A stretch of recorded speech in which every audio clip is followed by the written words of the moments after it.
Números 1, verso 1 ao 3, diz assim: O Senhor falou a Moisés no deserto do Sinai, na tenda da revelação, no primeiro dia do segundo mês, no segundo ano, depois da saída dos israelitas da terra do Egito. Fazei uma contagem de toda a comunidade dos israelitas, segundo as suas famílias, segundo a casa de seus pais, com os nomes de todos os homens, um por um. Tu e Arão os contareis segundo seus exércitos, os da idade de 20 anos para cima, isto é, todos os de Israel que podem sair à guerra. Capítulo 10, para fazer um enquadramento aqui da nossa passagem, verso 33 ao 36, até o último versículo do capítulo 10. Todos acharam? Números 10, verso 33. Assim partiram do monte do Senhor e caminharam 3 dias, e a arca da aliança do Senhor ia na frente deles, em busca de um lugar para o acampamento. E a nuvem do Senhor ia sobre eles de dia, quando partiam do acampamento. Quando a arca partia, Moisés dizia: Levanta-te, ó Senhor, sejam dispersos os teus inimigos, fujam da sua presença os que te odeiam. E quando ela parava, ele dizia: Volta, ó Senhor, para os muitos milhares de Israel. Essa é a palavra do Senhor. Amém. Amém. Vamos orar mais uma vez. Senhor, diante da sua palavra, que é a espada do seu Espírito, que é uma espada de 2 gumes que penetra até o mais profundo da nossa alma, deixando-nos nus e patentes diante dos seus olhos, diante da qual palavra nós iremos ser julgados. Sua palavra que nos salva, nos edifica, mas também, ó Deus, que traz condenação para os que não creem nela. Estamos diante dessa palavra que é santa, eficaz, inerrante e poderosa para cumprir o seu propósito, ó Senhor. Que o Senhor venha a continuar a trabalhar em nossos corações pelo seu Espírito. O Senhor já começou a trabalhar de forma muito especial e poderosa, desde as orações e louvores da sua igreja reunida, mas que neste momento só a obra que a sua palavra pode fazer, que o Senhor faça, e que o seu Espírito nos ilumine, dando-nos entendimento de números, para nós vermos Cristo em cada página da sua palavra, e conceda o seu poder para que possamos amar e praticar, e também proclamar a sua santa e gloriosa palavra, para a sua glória, ó Deus triuno, para a nossa humilhação, nós que somos pecadores. Em nome de Jesus nós oramos. Amém. Irmãos, o tema então de Números 1 ao 10 é a Guerra Santa, que Deus estava preparando o seu povo para começarem a fazer, porque diante deles, além do deserto, estava Canaã, e em Canaã eles precisavam guerrear contra os cananitas, que é a partir do livro de Josué, mas aqui em Números e Deuteronômio nós já temos algumas batalhas, onde Deus está com Israel, conduzindo eles em todas as coisas. E é muito interessante, se vocês lembrarem de Levítico, das nossas mensagens, Levítico começa com Deus falando na tenda da revelação, no tabernáculo, mas todo mundo estava fora do tabernáculo, ou seja, o livro de Levítico começa com uma crise, com o problema de que ninguém poderia ter comunhão com Deus, ninguém poderia entrar na tenda da revelação, na tenda da comunhão no tabernáculo, e Levítico ele passa da crise à solução do problema, a Deus manifestando-se ali através dos sacrifícios, e a partir do sangue de animais inocentes, Moisés, os sacerdotes e os israelitas eles podiam agora entrar no tabernáculo e ter comunhão com Deus. Então Levítico se move do problema para a solução. Aqui em Levítico a gente tem o oposto, em Números a gente tem o oposto. Vejam comigo o versículo 1 do capítulo 1. Diz que o Senhor falou a Moisés no deserto, na tenda da revelação. Ou seja, Moisés estava dentro do tabernáculo quando Deus falou essas palavras com ele. Então Números começa tudo muito bem, muito maravilhoso, muito perfeito, todo mundo agora podendo entrar no tabernáculo, cada um nos seus lugares, e Deus estava tendo comunhão com o seu povo. Mas a partir de então, do capítulo 10 em diante, que a gente vai ver, Israel começa a pecar e desobedecer e murmurar e idolatrar outros deuses, e Deus fala que ele vai matar toda aquela geração, exceto Josué, Caleb. Até mesmo Moisés não vai entrar em Canaã, porque ele bate com raiva ali na pedra 2 vezes, ou seja, Deus fala para ele falar com a pedra, ele vai lá e bate 2 vezes diante de todo o povo, desobedecendo uma ordem explícita de Deus. E então Números ele começa a mostrar a decadência, a queda de Israel, e ele termina lá com Balaão, um falso profeta tendo que se levantar, e Balaão começa a profetizar então sobre a vinda do Messias, a vinda do próprio Senhor Jesus, que a gente vai ver lá no final das pregações aqui de Números. Isso é um panorama assim bem breve, bem básico de Números para nós. Por que chama Números? O título original em hebraico, na verdade, é No Deserto, que fala da peregrinação de Israel no deserto, mas o título grego aqui de Números significa contagem. O livro começa e termina com contagem. E nós, brasileiros aqui do século XXI, quando a gente vai ler isso daqui, parece muito desgastante, mas você precisa se colocar no lugar de um israelita que saiu do Egito, está lá no pé do Monte Sinai, está recebendo toda essa instrução. Esse texto de Moisés é absolutamente relevante para eles, é colorido, ele é vivo para os israelitas. Só que quando a gente coloca em perspectiva bíblica, Números se torna absolutamente relevante para nós. Porque esse capítulo 1 ao 4 de Números, a gente tem essa contagem dos israelitas para saírem para a guerra, para desarmarem a tenda e começarem a peregrinar de forma bélica, de forma guerreando no deserto até entrar em Canaã. Esse texto, ele fala muito a nós, porque nós sabemos, eu falo isso há anos aqui na nossa igreja, que Canaã, ela não é um fim em si mesmo, ela tem a sua importância geográfica no Antigo Testamento, mas ela aponta para algo além de si mesmo. Canaã, como um tipo de novo Éden, aponta para a nova criação, e a nova criação ela começa em Jesus, quando ele encarna, morre, ressuscita, ascende à destra de Deus. Ela se estende para a igreja. Paulo vai dizer que nós somos nova criação em Jesus Cristo, segundo as Coríntios 5,17, e ela é consumada quando Jesus voltar e restaurar todo o cosmos, todo o universo em santidade, beleza e pureza. Ou seja, Canaã agora é um tipo de Cristo e é um tipo da igreja. Ou seja, a guerra santa que a gente tem aqui no Antigo Testamento aponta para a guerra espiritual que nós travamos com o diabo, com os nossos pecados e com as tentações deste mundo. Portanto, quando a gente lê Números a partir dessa perspectiva bíblica, é muito instrutivo para o nosso dia a dia. Ou seja, assim como Deus chama eles a contarem os israelitas, Deus chama cada um de nós para a guerra, para a batalha espiritual. E a gente tem um grande problema. Quando a gente olha para nós, cristãos ocidentais, pós-moderno, século XXI, a gente não parece estar em guerra. Não só nós, Igreja Batista Reformada, mas se você olha para qualquer cristão, a gente está numa boa, balançando numa rede espiritual, bem tranquilos, vivendo nossa vida, preocupado em ganhar mais dinheiro, preocupado em financiar um carro, uma casa, preocupado com aquilo.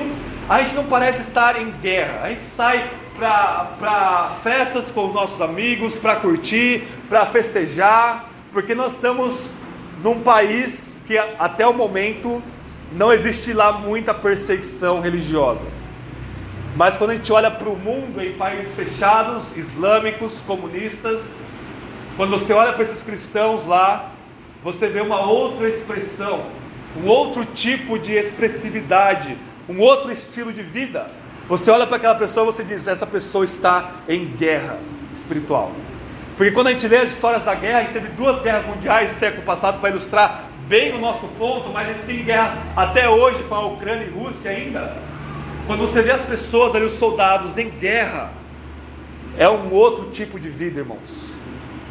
Existe uma tensão absoluta sobre os ombros, existe uma vigilância absoluta, existe um estado de vigia e de perseverança e de atenção, onde você escuta qualquer creque de galho na floresta, os seus ouvidos já estão atentos e você já direciona a sua arma para aquele lugar. Você não está tranquilo, relaxado, você não está dando risada e contando piadas. Você está no estado de alerta. E Números vai nos chamar a esse estado de alerta, a esse estado de guerra espiritual que nós precisamos ter na nossa vida cristã. É claro que ao mesmo tempo, preste bem atenção, espiritualmente falando, nós já chegamos em Canaã. Espiritualmente falando, nós já somos nova criação. E o que tem em Canaã? Leite, mel, abundância de vida, abundância de alegria. Mas fisicamente, nós estamos no deserto deste mundo. Fisicamente, nós ainda, ou concretamente, para não falar muito fisicamente, né? Na realidade nossa, Cristo ainda não voltou, nós ainda lutamos com o pecado, e nós precisamos dessa mistura de alegria e estado bélico, de tranquilidade e paz com Deus e com os outros, e ao mesmo tempo atenção absoluta e absorta nesse tema e nessa vivência de guerra espiritual. E a gente tem um outro problema ainda. Brasil 2023, que surge desde o século passado. Dois problemas. O nosso imaginário todo, brasileiro falando, né? Socialmente falando, é de uma guerra ou cultural ou espiritual de forma errada. Culturalmente, o brasileiro acha que tem essa guerra, que é a palavra final de esquerda contra direita, de Lula versus Bolsonaro, de uma pauta conservadora versus uma pauta comunista, e a gente acha que isso é tudo que existe. A gente acha que uma vez que a gente vence a guerra, qualquer lado que você esteja, eu espero que não do lado vermelho da coisa, mas você acha que quando você vencer essa guerra, não, agora sim, o reino de Deus estabelecido, a gente pode viver tranquilo, o evangelho vai ser proclamado a mil maravilhas, a gente vai poder fazer homeschool com nossos filhos, a gente vai poder educar nossos filhos como a gente quiser. Quando a gente tem, irmãos, os dois lados pertencem ao inimigo, os dois lados já estão debaixo da queda, já estão debaixo do pecado. Se nós eliminarmos a esquerda, ideologicamente falando, não fisicamente falando, não vai melhorar em nada, espiritualmente falando. Se nós eliminarmos a direita, não vai mudar em nada. Se o país for livre mercado ou não, espiritualmente falando, não vai mudar em nada. Vai ser tão difícil pregar o evangelho quanto é hoje, quanto é em qualquer lugar e em qualquer época, por causa do pecado do coração dos homens e das mulheres. E um outro problema ainda pior do que esse é esse imaginário neopentecostal. E aí, quando a gente fala disso, eu preciso dar um parênteses aqui. O pentecostalismo, ele tem lá os seus pontos positivos e negativos, mas o neopentecostalismo é absolutamente herético, porque envolve o evangelho da prosperidade e envolve todo tipo de distorção bíblica. E quando a gente vai para a área de batalha espiritual, o imaginário é o seguinte: o evangelho da prosperidade, a gente precisa ganhar dinheiro, barganhar com Deus. O diabo, portanto, o alvo dele é nos deixar pobres, nos deixar doentes, nos deixar miseráveis, nos deixar com depressão, com problemas psicológicos, o que é que seja. E o foco todo está nisso. Eu vou expulsar demônios, eu vou orar, eu vou marcar territóriozinho de demônio tal. Quando tudo isso vem do paganismo, do espiritismo, das religiões africanas e ganha uma roupagem evangélica, tudo isso é bobagem. Tudo isso é o diabo colocando uma cenourinha na frente do burrinho e para ele continuar andando aonde o diabo quer. Mas o que é então a verdadeira batalha espiritual? Efésios 6, 10 ao 20 é o texto básico, não é?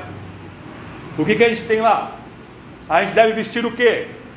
Capacete da salvação, couraça da justiça, cinto da verdade, calçar as sandálias da proclamação do evangelho de paz, escudo da fé, espada do Espírito. Quando você tira essa analogia da armadura romana, que Paulo se vale então para colorir a sua doutrina, o que nós temos? Verdade, justiça, salvação, proclamação do evangelho, fé e palavra de Deus. Você não combate fome, miséria, expulsar demônios no sentido físico da coisa com isso. qual que é a batalha? A batalha é pelo pecado, para nós vencermos o pecado e a tentação. O que o diabo quer? Ele quer nos vencer com mentira, sendo da verdade. Ele quer nos tornar injustos, pecadores, couraça da justiça. Ele quer que nós sejamos longe da salvação, capacete da salvação. Ele quer que nós fechemos nossas bocas para não pregar o Evangelho. A gente calça a sandália do Evangelho, da proclamação do Evangelho. Ele quer minguar nossa fé, ou não nos deixar chegar à fé, escudo da fé. E Ele quer nos principalmente longe da única coisa que nós atacamos: a palavra, a espada do Espírito, a palavra de Deus. Essa é a guerra do diabo verdadeira em relação à sua alma, em relação a este mundo. Ele quer desonrar a Cristo, calar o Evangelho, adoecer a igreja espiritualmente, nos levando para longe da palavra de Deus. E Ele quer ver você vivendo em pecado, não arrependido, não confesso, não quebrantado no seu dia a dia. É isso que Ele quer. E Números vai nos ensinar exatamente como vencer isso. Primeira coisa importante aqui de Números, no capítulo 2, irmãos, é a ordem de marchar. Porque eles vão contar, você tem ali no centro de Israel o tabernáculo, e ao redor do tabernáculo você tem uma disposição das 12 tribos de Israel. E nessa disposição, a tribo que é primeiramente contada e aquela que vai marchar na frente, vejam o capítulo 2, verso 3 e verso 9 e 10, vai dizer que é a tribo de Judá. A tribo de Judá é a primeira que vai na frente. O que isso tem a ver com alguma coisa? Moisés já escreveu para nós, lá em Gênesis 49, Jacó morrendo como profeta, ele chama o seu filho Judá e diz que de Judá vai nascer um leão que irá governar todas as nações. Moisés já sabe, pelo Espírito, profeticamente, que é de Judá que vai nascer o filho da mulher, que vai esmagar a cabeça da serpente.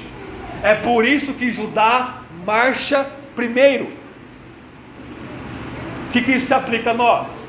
Jesus, filho de Judá, o leão da tribo de Judá, o rei de Judá, o filho de Davi, que é descendente de Judá, é aquele que vai na nossa frente.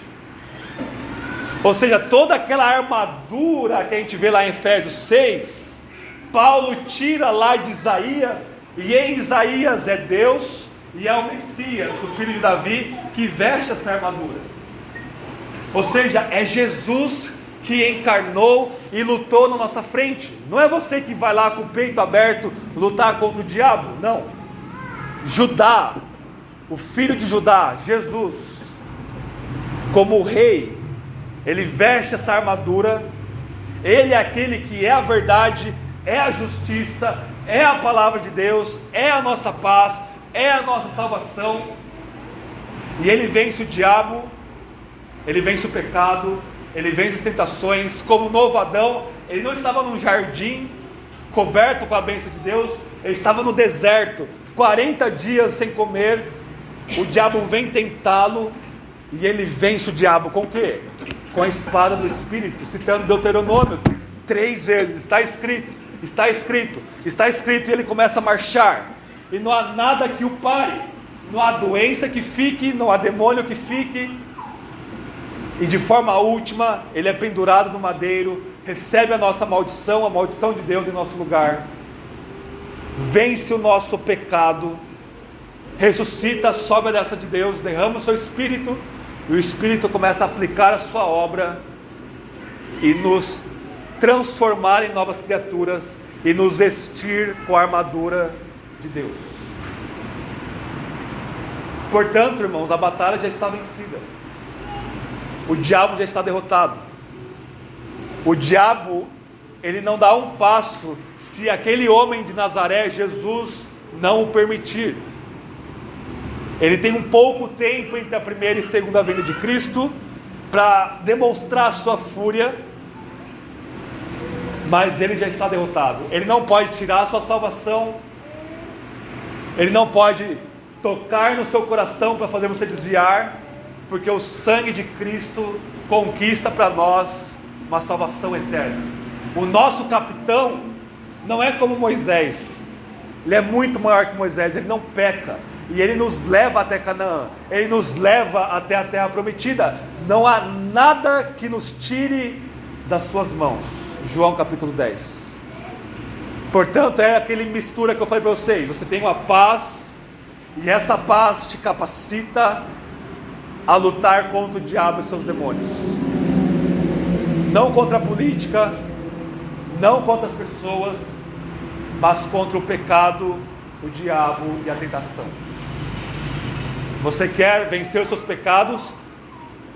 Veja Judá indo na sua frente. Veja Jesus vencendo todas as coisas, tornando o sumo sacerdote que se compadece de nós, porque ele sofreu todas as coisas, ele foi tentado em todas as coisas, mas ele venceu pela palavra e pelo Espírito. Uma coisa que o texto nos ensina, capítulo 1, verso 3, é que somente pessoas de 20 anos para cima podem lutar essa guerra. Isso quer dizer que nenhuma criança pode lutar essa guerra. Espiritualmente falando, nenhuma criança pode vestir a armadura espiritual. Você precisa de maturidade. Você precisa deixar de ser um moleque, de ser uma menininha, de ser uma mocinha e um mocinho, e se tornar homem. Assumir o seu papel, a sua responsabilidade, a sua maturidade, os seus deveres com resiliência, com uma expressão e uma firmeza de que alguém que está em guerra, e você precisa virar homem e virar mulher. O diabo quer te manter na infância espiritual, para você ser enganado por doutrinas de homens. Efésios capítulo 4 fala isso. E você precisa crescer e amadurecer, porque a guerra não é brincadeira. Não é assistir desenho no YouTube, não é colorir desenho, não. É vida ou morte, é cicatriz, é sequela, é luta diária. E se você é uma criancinha espiritual, você fala: eu não quero ter essa disciplina, ser resoluto, eu quero simplesmente ficar de boa, chegar em casa, só assistir minha Netflix e dormir e trabalhar, eu só quero ganhar meu dinheirinho. Mas uma vez que você assume o seu papel de cristão, você ora, você lê a sua Bíblia, você proclama a palavra de Deus, o Evangelho, com uma firmeza e uma força que não vem de você, mas vem do Espírito de Deus, nosso Senhor. Números 1 ao 4 vai nos chamar à guerra, nos chamar a a batalha espiritual que nós estamos todos envolvidos, quer você queira, quer não. Ou você já está morto no campo do inimigo, ou você está no arraial de Cristo lutando essa batalha. Não há escapatória, não há um local neutro que você pode ir lá na embaixada e ficar lá de boa. Não, a guerra é inevitável. Segundo lugar, números 5 ao 8 vai nos chamar à santidade dessa guerra. Números 5 ao 8 vai falar que para Israel marchar, irmãos, a partir de semana que vem a gente vai estar num salão novo com o microfone e eu não vou perder mais a voz. Deixa eu só tomar uma água aqui.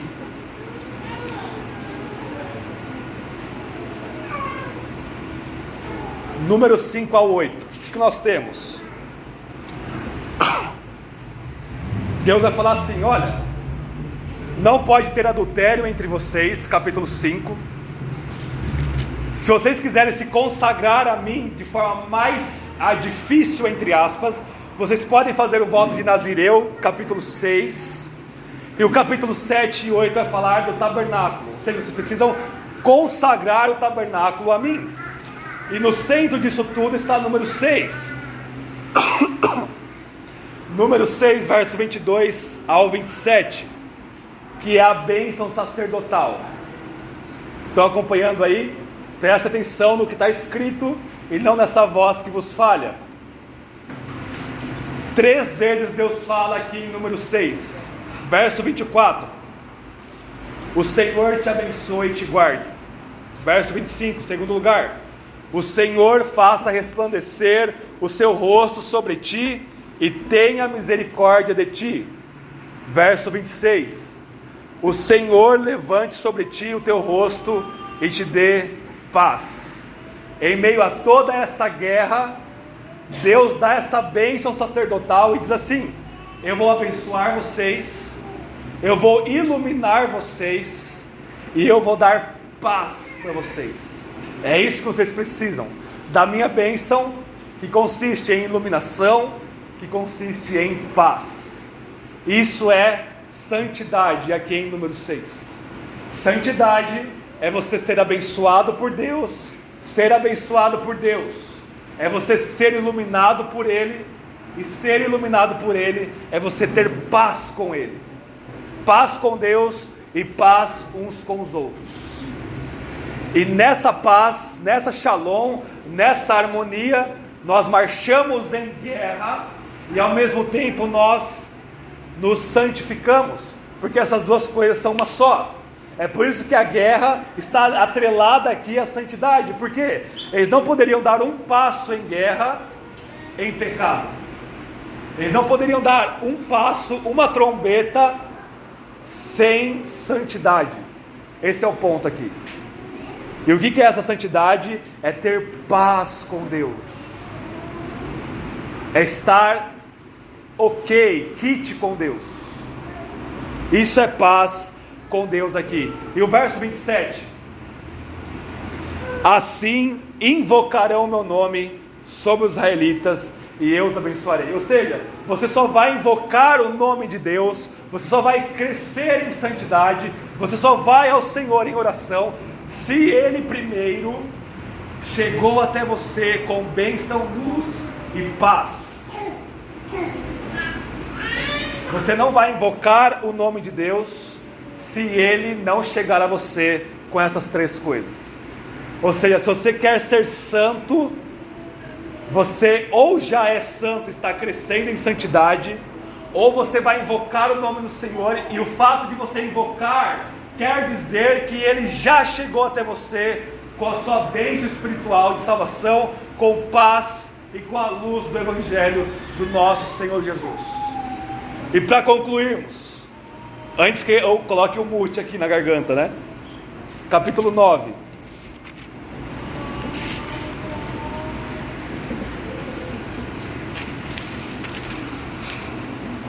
E aqui está o segredo de tudo, tanto da luta, da guerra espiritual, quanto da santidade, que no fim das contas é uma só. Antes deles partirem, Deus manda que eles celebrem a Páscoa. Você se lembra da Páscoa de Êxodo 12? Mata o cordeiro e faz essa grande celebração festiva com base no sangue e no sacrifício desse cordeiro. Capítulo 9, veja o título aí: a celebração da Páscoa no deserto do Sinai. E tinha algumas pessoas que estavam impuras na época e não poderiam celebrar a Páscoa, e Deus manda que eles celebrem de novo uma Páscoa só para eles. É o princípio de esperar uns pelos outros lá da ceia do Senhor. Mas por que Deus manda isso? Porque para eles darem um passo no deserto, para eles começarem a marchar, eles precisam lembrar do sangue da Páscoa. O mesmo sangue da Páscoa que tirou eles do Egito é o mesmo sangue da Páscoa que vai cobrir eles no deserto, e é o mesmo sangue pascal que vai levar eles até Canaã. Ou seja, é uma jornada sangrenta, marcada pelo sangue do Cordeiro. Ou seja, o sangue do Cordeiro pascal não é só para eles começarem a jornada, não é só para eles saírem do Egito. Não, o sangue, ele tem essa relevância e significado e poder contínuo para eles marcharem no deserto e para eles chegarem em Canaã. Qual que é o ponto aqui, irmãos? O sangue de Cristo, que é o Cordeiro Pascal, ao qual essa passagem toda aponta no capítulo 9, não é só para você começar a sua jornada cristã. Ah, ok, eu acreditei em Jesus, agora eu vou para coisas maiores, coisas mais complexas, coisas mais difíceis. Ah não, ok, eu preciso acreditar em Jesus para começar, mas eu preciso continuar minha trajetória pelas minhas obras, pela minha força, pelo meu intelecto, pela minha tradição. Não, você começa, continua e termina pelo sangue de Cristo, pela fé nele.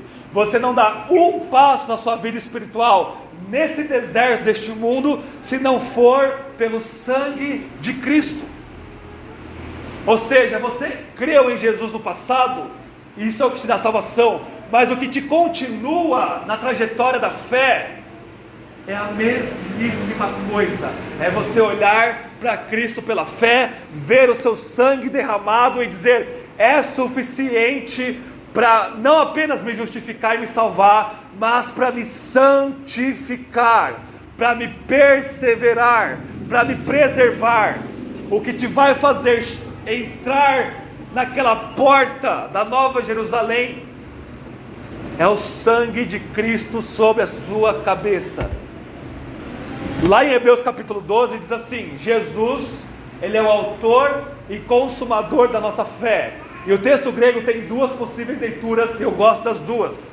Primeiro, se fé é a nossa fé subjetiva nele, então Jesus é aquele que te dá fé, ele é o autor, e ele é aquele que completa a sua fé. Ou seja, a sua fé vai chegar à perfeição na sua morte, ou quando Jesus voltar, por causa de Cristo.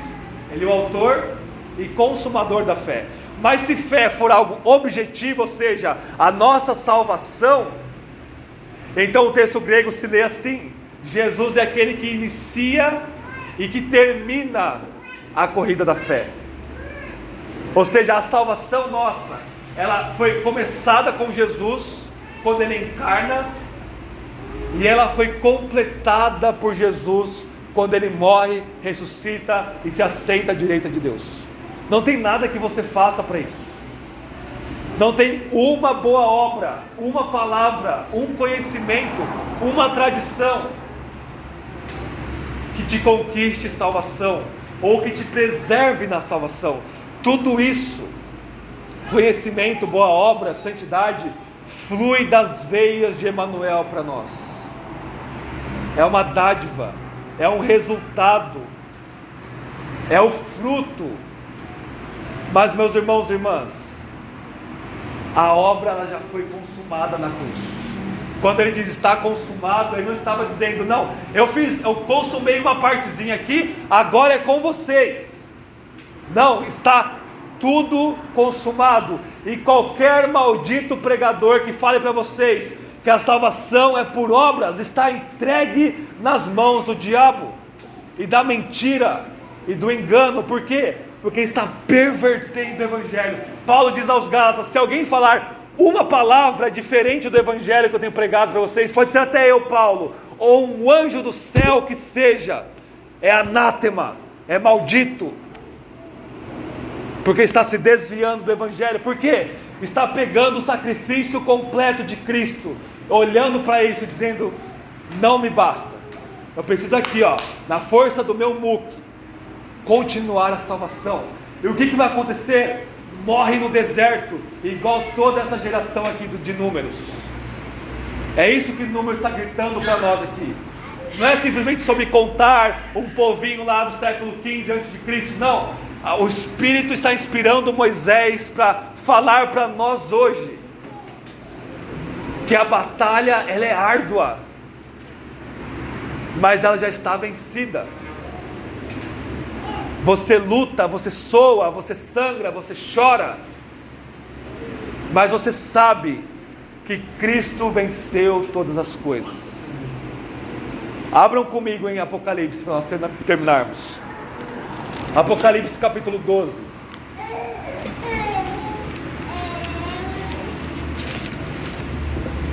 Apocalipse 12 ele é todinho baseado em números, se vocês não sabem. E a partir de maio, mais ou menos, a gente vai começar as pregações em Apocalipse, depois que a gente terminar Números e Deuteronômio. O que está acontecendo aqui em Apocalipse 12? A gente tem uma visão de uma mulher. Essa mulher, ela é gloriosa. E essa mulher é um símbolo da igreja. Ok? Os católicos romanos vão falar que é Maria. Mas Maria é apenas uma participante que Deus escolheu para vir o Messias no mundo. A mulher aqui é toda a igreja, Antigo e Novo Testamento. Todo o povo de Deus. E ela dá à luz a um menino. Esse menino é Jesus, o Messias. Verso 5 vai resumir desde a encarnação até a ascensão de Jesus, porque diz assim: ela deu à luz a um filho, um homem que dominará todas as nações com cetro de ferro. O seu filho foi arrebatado para Deus, para o seu trono. O que é isso? João, ele resume a encarnação e a ascensão de Jesus aqui. E ele vê esse grande dragão furioso. Verso 7, perdão. Então houve uma guerra no céu. Miguel e seus anjos batalhavam contra o dragão, e o dragão e seus anjos reagiam, mas estes não prevaleceram e perderam seu lugar no céu. E foi expulso o dragão, a antiga serpente chamada Diabo e Satanás, que engana todo mundo. Ele e os seus anjos foram lançados à terra. O que quer dizer isso daqui? Jesus, quando ele estava na terra, ele fala que ele viu o diabo cair do céu como se fosse um relâmpago. Ou seja, por causa que Jesus venceu o diabo, o diabo não tem mais acesso ao céu para acusar-nos diante de Deus. Lembram de Jó? Jó, o diabo, ele tem total acesso a Deus como um anjo caído, um ser da dimensão invisível, e ele vai acusar Jó. E o diabo, ele acusa cada um dos filhos de Deus no Antigo Testamento. A gente pode dizer que ele acusou Davi, Salomão, Abraão, qualquer um que seja. Só que quando Jesus morre por nós, o sangue dele cobre todos os nossos pecados, e não há mais uma palavra de acusação do diabo para nós. Ele perde esse poder de acusar. Então ele cai do céu, ele perde esse acesso aí de acusador diante do tribunal, do trono de Deus. E olha o que acontece, verso 10. Então ouvi uma voz forte no céu que dizia: agora chegaram a salvação, o poder e o reino do nosso Deus e a autoridade do seu Messias, do seu Cristo, porque o acusador de nossos irmãos já foi expulso, ele que de dia e noite os acusava diante do nosso Deus. Verso 11. Eles, ou seja, a mulher, a igreja, o venceram pelo sangue do Cordeiro e pela palavra de seu testemunho, e mesmo diante da morte não amaram a própria vida. Por isso alegrai-vos, ó céus, e todos os habitantes que nele habitam. Mas ai da terra e do mar, pois o diabo desceu até vós com grande ira, sabendo que pouco tempo lhe resta. Isso é o tempo que nós estamos vivendo agora. O diabo, ele sabe que ele perdeu, mas aquilo que a providência deixa ele ir, o campo de atuação que o próprio Cristo deixa ele atuar, ele vai agir com raiva e com uma fúria descontrolada. E como que nós vencemos ele? Verso 11: pelo sangue do Cordeiro e pela palavra que testemunha sobre esse sangue, que é a Bíblia. Ou seja, o diabo pode vir ranger o que for. Quando você confia no sangue de Cristo, está alicerçado na palavra de Deus, você o vence. A tentação vem. E o que ele quer, irmãos? Ele quer te deixar pobre? Ele quer fazer você perder o emprego? Ele faz isso se ele ver que isso vai te levar ao pecado, ao murmúrio, porque ele quer te ver pecar. Ele quer ver essa pessoa que Jesus morreu por ela, que está crescendo em santidade. Ele quer te dar uma rasteira, porque é isso que ele faz. Como que você vence o pecado, o diabo e a tentação? Olhando para Cristo e olhando para o testemunho da sua palavra, que é as Escrituras. Se você não está lendo a sua Bíblia, você está com o peito aberto, sem colete, sem armadura, no campo do inimigo, falando assim: pode me ferir, pode me cutucar. Depois você não sabe porque tem dúvida, porque peca, porque não está conseguindo vencer o seu pecado. Porque você não está coberto pela palavra de Deus. O escudo da fé é fé no quê? Fé na palavra de Deus.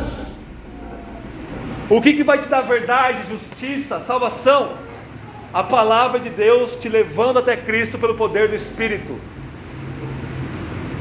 Números começa assim, meus irmãos e irmãs, convocando-nos para a guerra santa, para a guerra pela santidade dos nossos corações, no sangue do Cordeiro Pascal e na palavra do seu testemunho.